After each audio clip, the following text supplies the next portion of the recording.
Edward Teach, a name that became pure, distilled terror for generations, yet behind it lay a man whose story is not an epic of a mad barbarian, but a cynical, chilling chronicle of a calculating genius. He was more than just a sailor, he was a seasoned sea dog, one of thousands of privateers whose service to the crown after the War of the Spanish Succession transformed into a hunt for their own plunder in the turbulent waters of the Caribbean. By making his choice, Teach didn't just join pirates, he deliberately stepped into the abyss, becoming the right-hand man of the legendary Benjamin Hornigold, whose name already sent shivers down the spines of colonists. Soon, thanks to his fierce grip and astonishing cruelty, Edward Teach became Blackbeard, not just a captain, but a living embodiment of nightmare.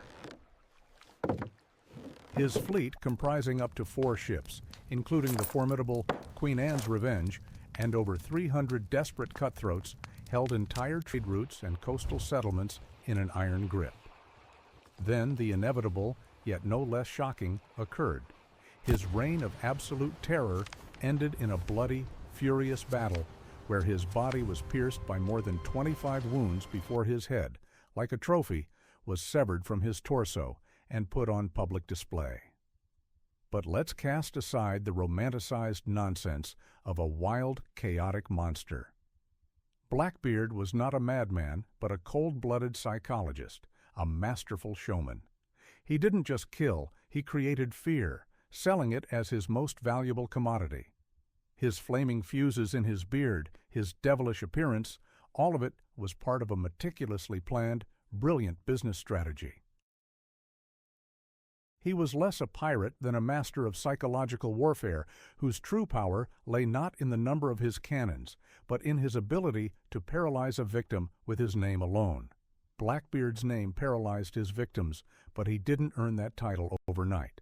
Edward Teach, likely a native of Bristol, England, one of the largest ports of that era, grew up amidst the pungent scent of the sea, tar, and gunpowder.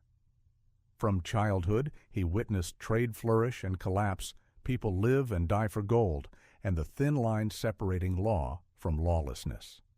For thousands like him, the sea was not a romance, but the only path in life, a path paved with risk and violence. Teach chose it, becoming a privateer in the service of the British Crown during the protracted War of the Spanish Succession. 10 years. 10 years of legalized plunder, sanctioned killing, and the constant threat of death.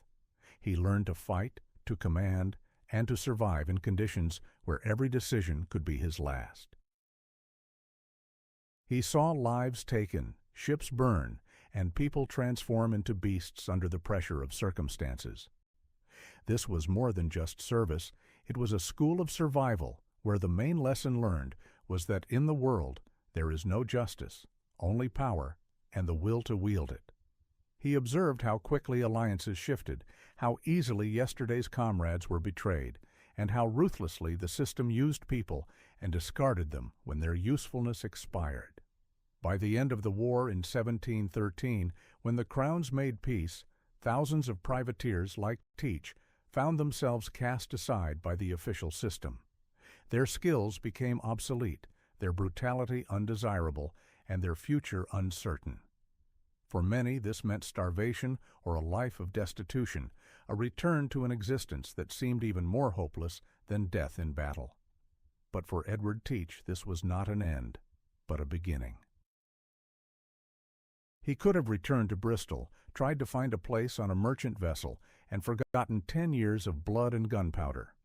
However, an irreversible shift had already occurred in his mind. He had tasted absolute power aboard his ship, even if temporary, even if under another's flag. He realized that the world he protected did not value those who defended it, offering them nothing but oblivion. It was at this moment that the point of no return arrived, not merely a choice between law and lawlessness, but a deep, cynical disillusionment with the very system that had used and then discarded him. Instead of disappearing into the crowd of former soldiers of fortune, Teach consciously embarked on a path where he set the rules himself. He didn't just become a pirate, he became the architect of his own state of terror, where his will was law and his name the seal of judgment. This was not an escape from reality, but a reinterpretation of it, creating his own, in his view, more honest order. It was in this abyss of despair and cynicism, where power over others' fear became the sole currency, that the Blackbeard was born who no longer sought external recognition, but demanded unconditional submission, transforming each of his victims into a brick in the foundation of his own grim legend. However, this new world that Teach intended to conquer was itself a product of chaos and change, torn apart by the aftermath of a global war that had only recently concluded. In 1713, when European powers, exhausted by decades of conflict, finally signed the Treaty of Utrecht, it ushered in not long-awaited tranquility, but rather a new form of instability. The War of the Spanish Succession had depleted imperial treasuries, yet at the same time it had unprecedentedly enriched individual adventurers, primarily privateers. These legal pirates, whose actions had been sanctioned by the crowns, now found themselves jobless, without means of subsistence, but with a full arsenal of combat skills and boundless cruelty honed in naval battles. Thousands of former privateers, like Edward Teach, were suddenly discarded, like spent material. The British fleet, reduced to a minimum, could not absorb such a large number of experienced sailors. Trade routes, devastated by the war, were only beginning to recover, offering meager pay and backbreaking labor. For these men, accustomed to risk and quick money, to deadly struggles for plunder, a peaceful life seemed unbearable, and the prospect of poverty terrifying. They were a powder keg ready to explode, and the Caribbean Sea became the perfect spark. The West Indies, with its countless islands and secluded coves, had always been a haven for smugglers and brigands. But now it transformed into a boiling cauldron of anarchy. Colonial governance was weak, communications slow, and metropolitan forces depleted. Royal navies, once formidable, had shrunk to a few patrol vessels, incapable of controlling vast maritime expanses. Into this power vacuum poured those who saw no other path for themselves but lawlessness. Former soldiers, sailors, runaway slaves, petty criminals all flocked to these waters, seeking fortune and freedom from the oppression of a system that had rejected them. The economic depression that followed the war only exacerbated the situation. Commodity prices fell, unemployment rose, and social tensions reached their limit. Piracy ceased to be the pursuit of individuals. It became a mass phenomenon, a kind of alternative economy for those who found themselves outside the legal system. This was not merely rebellion, but a desperate attempt to survive using the only available means, force and intimidation. Entire settlements transformed into pirate havens where ships were repaired, supplies replenished, and plunder divided. In this lawless world, where the law of the jungle reigned, the darkest legends flourished, creating the ideal stage for the emergence of a character like Blackbeard. Upon this ominous stage where chaos reigned, Edward Teach didn't just take his place, he forged it from fear and strategic calculation. His path to absolute power, to the title of Blackbeard, was marked not only by violence, but also by ingenious, cold-blooded schemes. The first of these, a true declaration of intent, was the capture of the French slaver, La Concorde, in November 1717. This was no mere ship, but a three-masted frigate bristling with cannons, transporting slaves and valuable goods. For most pirates, it would have been just another prize. For Teach, it was the quintessence of his future power. He didn't just board it, he transformed it into his primary instrument, renaming it the formidable Queen Anne's Revenge. 40 guns, hundreds of cutthroats under his command, this ship became a floating fortress, perfectly suited for his theater of terror. It was more than just a means of transport, it became a living embodiment of nightmare, a visible symbol of his omnipotence. Armed with this floating monster, Blackbeard did not trifle. His next action in May 1718 was the most audacious and telling demonstration of his power. He didn't merely attack a trade route, he laid siege to an entire city. Charleston, a bustling port in South Carolina, found itself in the iron embrace of the pirate fleet. 4 ships under Blackbeard's command, including his flagship, blocked the harbor entrance, shutting down all trade. This was not piracy in the usual sense, it was blackmail on a state scale. Dozens of ships and hundreds of hostages, among them prominent citizens, fell into the pirates' hands. His demands were simple and shocking, not gold, not treasures, but a medicine chest. Medicines for his crew, suffering from illness. This act was pure theater, a brilliant mystification designed not only to obtain what he needed, but also to prove to the world Blackbeard was not just a robber. He was a force to be reckoned with. He could paralyze trade, humiliate colonial authorities, and escape unscathed. And he did. Charleston was forced to capitulate, delivering the requested medicines. This victory, achieved without a single shot fired, revealed Blackbeard's true power, power over fear, power over the mind. Yet even after such triumphs, Blackbeard remained true to his cynical logic. In June 1718, just a month after humiliating Charleston, his flagship, the Queen Anne's Revenge, ran aground at the entrance to Topsail Inlet, now Beaufort Inlet, North Carolina. Soon after, his sloop, the Adventure, commanded by Israel Hands, met the same fate. The official version claims these were accidents, navigational errors. But to those who knew Blackbeard, it looked like a meticulously planned, cold-blooded scheme. With 2 ships aground and a reduced fleet, Teach drastically cut the number of mouths to feed and the share of plunder to divide. He left most of his crew on a deserted shore, taking only the most loyal and the most valuable treasures. This was an act of betrayal, a ruthless shedding of ballast that could hinder his future plans. He demonstrated that for him, loyalty was a commodity to be discarded when it lost its value. This was no accident, it was another cruel step in his grand strategy to consolidate power and wealth, a step that definitively cast aside any illusion of honor among pirates. Blackbeard didn't just plunder other ships, he plundered his own when it was profitable. This act of shedding ballast, of cutting off unnecessary mouths, was just one facet of his cold-blooded genius. Blackbeard, contrary to popular myths, did not rely on wild bravado or blind rage. His true strength lay in his masterful command of psychology, in his ability to transform human fears and greed into his own weapons. His demonic image, burning fuses in his beard, 2 pistols across his chest, knives and daggers at his belt, was not a display of madness, but a meticulously crafted uniform. It was a costume for a role he played with devilish perfection, that of a living embodiment of the apocalypse. He didn't just look terrifying, he controlled the narrative, creating legends around himself. Rumors of his invincibility, of deals with the devil, of his ruthlessness, all constituted his marketing campaign. He was a brand, and fear was his most valuable product. Paralyzing a victim's will before a fight saved gunpowder and time, increasing profit. He did not recruit random individuals for his crew.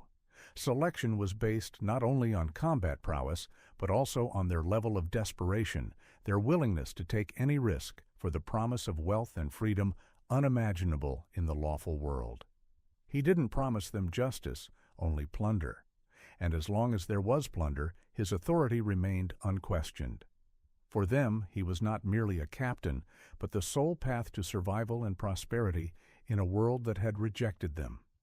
He surrounded himself not just with cutthroats, but with experienced specialists, navigators, gunners, quartermasters, indispensable for managing such a large fleet. Their expertise was merely a tool in his hands. He kept them on a tight leash, constantly reminding them who the true master was.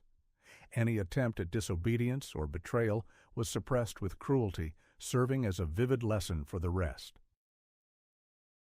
He was a despot, but a calculating one, understanding that control over minds was no less important than control over the deck. This adaptability allowed him to survive the war's end, transform from a privateer into a pirate, and then from an ordinary pirate into the architect of an entire empire of fear. He didn't cling to old rules, he created his own. His choice of targets, not just random ships, but large merchant vessels, wealthy ports, spoke of a deep understanding of the Caribbean's economic map. He knew where the blood was and how to spill it. Blackbeard was not only a psychologist, but also a brilliant strategist who understood that a fleet's strength lay not only in the number of its cannons, but also in logistics, intelligence, and the ability to anticipate enemy actions. He was always one step ahead, always ready to change course if it would bring more power or gold. This was the cold, ruthless logic of a predator, brought to its absolute extreme. This cold, ruthless logic of a predator, brought to its absolute extreme, could not exist in a vacuum. Blackbeard perfectly understood that for his empire of fear to prosper, he needed not only cannons and desperate cutthroats, but also patrons willing to turn a blind eye to his crimes as long as it benefited them. He found such individuals in the most unexpected places, among those whose duty it was to combat him. North Carolina's governor, Charles Eden, and his secretary, Tobias Knight, became key figures in this dirty game. They were not just passive observers, they were active accomplices, beneficiaries who transformed the colony into a de facto pirate haven. Eden, using his authority, offered Blackbeard a royal pardon, an act that essentially legalized his past crimes and allowed him to operate virtually with impunity. But this pardon was merely a facade, concealing a much darker deal. Teach, formerly retired, continued to engage in smuggling, reselling his plunder through his patrons, including Knight, who personally received a share of each transaction. These gentlemen of the colonial administration profited from pirate raids, providing Blackbeard not only refuge in North Carolina's secluded coves, but also protection from prosecution.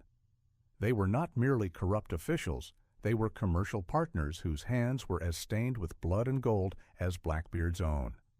Such blatant impunity and open patronage of pirates could not go unnoticed.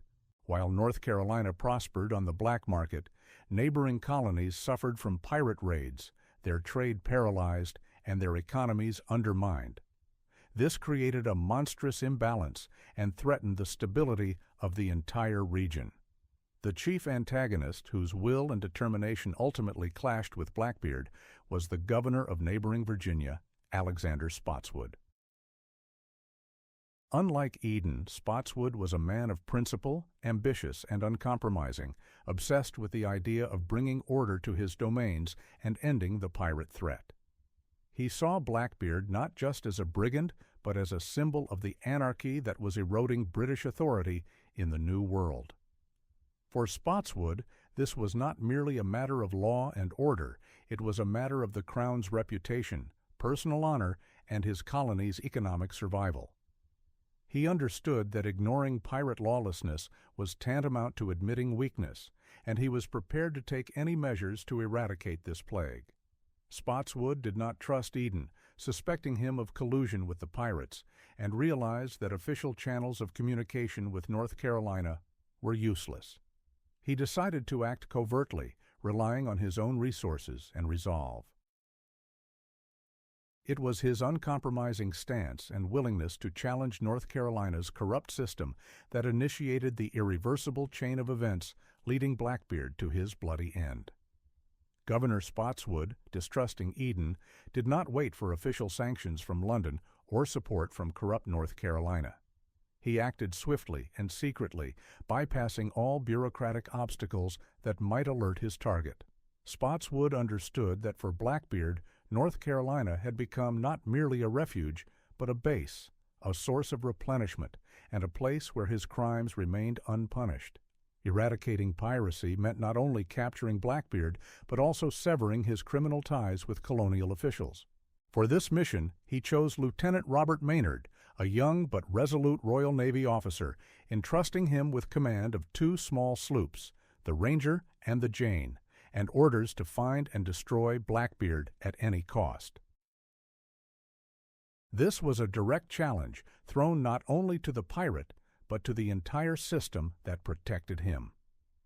In November 1718, when Blackbeard likely felt completely secure, enjoying the fruits of his dirty dealings in the secluded waters of Ocracoke Inlet, Maynard was already en route. The pirate, accustomed to impunity and patronage, made his last fatal mistake. He relaxed. Perhaps he believed in the myth of his own invincibility, or perhaps he was blinded by greed, failing to notice the noose tightening. He spent his time in drinking and revelry. His crew was diminished, and his vigilance dulled.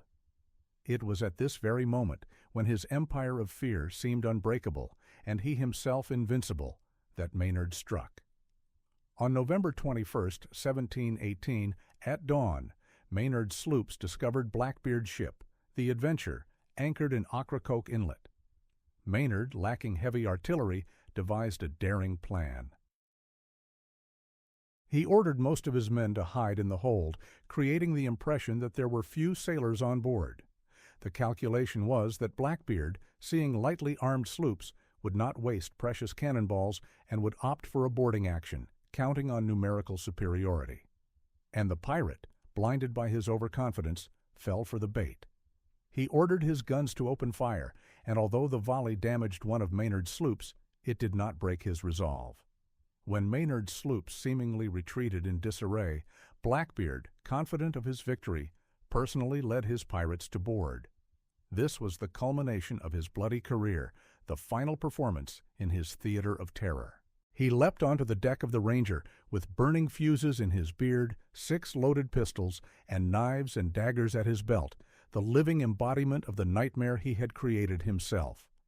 But behind this demonic mask now lay not cold calculation, but blind fury.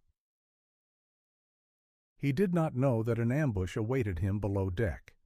At Maynard's signal, the hidden sailors burst from cover, and a bloody, desperate hand-to-hand battle ensued. This was not merely a skirmish, but a slaughter, where every blow was deadly, and the air reeked of gunpowder, blood, and desperation. Blackbeard, despite his mythical invincibility, found himself at the heart of this chaos. He fought like a beast. His massive figure, engulfed in smoke and fire, seemed unstoppable. He sustained 25 saber wounds and 5 gunshots, but continued to stand, continued to hack and fire. He engaged in a duel with Maynard himself, exchanging shots that by sheer miracle did not claim their lives. The pirate captain, whose name had paralyzed entire cities, did not surrender. But his time had run out. One of Maynard's sailors, seeing Blackbeard raise his saber above the lieutenant's head, delivered a decisive blow to the pirate's neck, severing his head from his torso. Blackbeard's death was as brutal and demonstrative as his entire life. His headless body, which moments before had inspired terror, collapsed onto the deck. Maynard, wishing to dispel any doubt about the legendary pirate's demise and send a clear message to all who patronized lawlessness, ordered Blackbeard's head to be severed and hung from the bowsprit of his sloop. This grim trophy was displayed for all to see when the ships returned to Bath, the capital of North Carolina. It was a public debunking of the myth, proof that even the most formidable demon could be vanquished. For corrupt officials like Eden and Knight, this served as an unequivocal warning. The era of their impunity had ended. Blackbeard's head on Maynard's bowsprit was not merely proof of his death. It was a symbol of the fall of an entire system based on fear and collusion, and a harbinger of a new era where law, albeit harsh, once again began to prevail over chaos. Blackbeard's death instantly shattered his cynical empire. The captured sloop, Adventure, was inspected. The modest plunder found aboard, a small amount of gold, silver, and valuable goods, only underscored the pirate's true worth, not in accumulated treasures, but in his ability to paralyze trade and extort tribute. This capture became a symbolic victory over the system he had corrupted. For North Carolina Governor Charles Eden and his accomplice Tobias Knight, Blackbeard's severed head on Maynard's bowsprit served as a verdict. Public outrage, fueled by Spotswood, reached its peak. Eden, accused of aiding pirates, was immediately removed from office, though he avoided trial thanks to political connections. Knight, his secretary and recipient of pirate goods, was arrested, his career and freedom destroyed. Their thriving smuggling network, which had turned North Carolina into a pirate base, collapsed overnight. The flow of illegal goods dried up. For the British Crown, Blackbeard's demise was a triumph, a restoration of undermined authority. Governor Spotswood, who had acted without London's sanction, was vindicated and celebrated as an effective fighter against anarchy. His resolve strengthened central authority in the colonies, demonstrating that powerful pirates could not operate with impunity. The financial consequences for the region were significant. Trade routes, especially in Virginia and South Carolina, quickly stabilized. Merchants who had suffered colossal losses resumed operations, leading to an economic revival. Marine insurance premiums began to decrease, contributing to increased trade.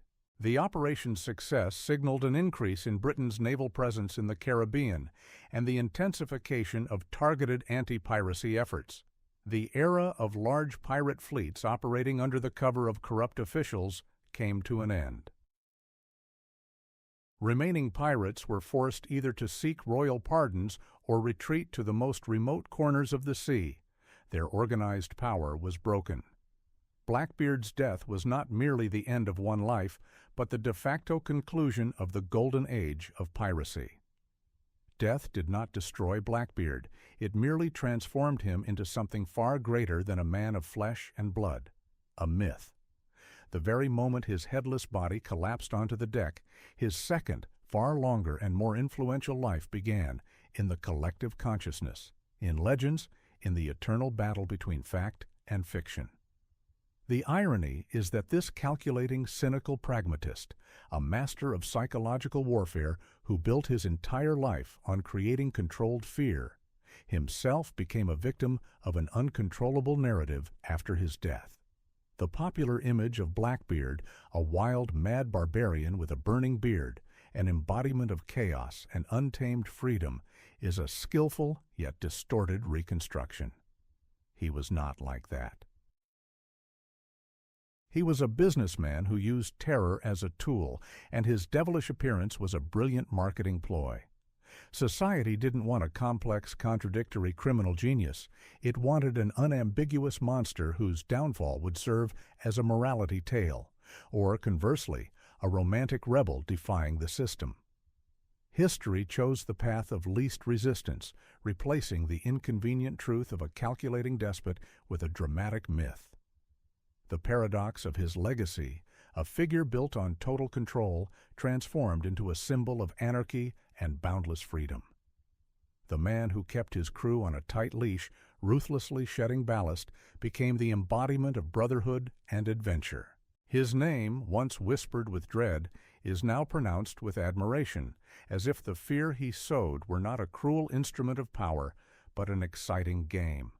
He was a despot whose reign was based on submission, yet popular memory transformed him into an icon of defiance. This transformation is not merely an error, but a deep psychological mechanism. Humanity tends to romanticize those who dare to step outside the bounds, even if their methods were monstrous. The universal lesson from Blackbeard's story, power over minds, can be far more potent than power over weapons. He proved that fear could be monetized, turned into a currency capable of controlling not only ships, but entire cities, even state institutions. His story is not just a chronicle of pirate raids, but a profound exploration of the nature of power, propaganda, and how easily human perception can be manipulated. He was not merely a plunderer, but a masterful architect of reputation, creating a brand that outlived him by centuries. In this lies his true, frightening genius. He didn't just live, he crafted himself into a legend. This legend continues to live on, constantly reminding us of the thin line between reality and myth, between villain and hero in our narratives. His legacy is not treasures, but a masterclass in how to wield fear and how, even after death, to remain in the spotlight, albeit in a distorted yet immortal guise. He became not just a historical figure, but an archetype, a symbol that continues to inspire and terrify, forever etched into the pantheon of history's most contradictory characters.